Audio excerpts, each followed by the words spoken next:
First and foremost, we need to understand that it takes a village to raise a child. And in the educational setting, this village refers to the stakeholders. And these stakeholders are the learners, the parents, the teachers, the school administrators, and those who are in the local government unit or in the community sector. So, how do we create linkages to sustain harmonious relationships?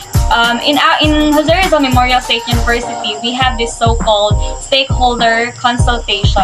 And just recently, the Office of the Flexible Learning System has conducted and has launched its iFlex, wherein we engage the stakeholders in order to involve them in the decisions that the university are going to make in terms of improving the flexible learning system, and not just that, but in terms also of improving the teaching learning process for our students and for other stakeholders.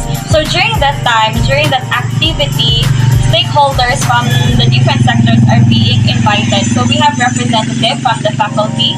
We also have representative from the students, the parents, and the guardians, and the school administrators, and the local government unit. So mayors and other officers in the local government unit are being invited, and school administrators also from the Department of Education are being invited since they are our partner institutions. So during that time, their opinions on certain matters or certain issues and topics regarding education are being considered, and so that the next time we think of ways to improve our strategies, to improve our system, we can be able to include those, and we can be able to integrate all of those.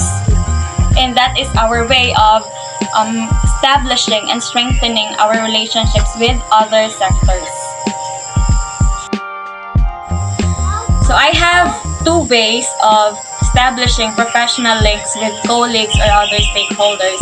First is that since I am teaching in a university and most of my students, all of my students are teachers to be who will be working soon in the Department of Education, I find it important to contextualize the lessons in the setting of Department of Education.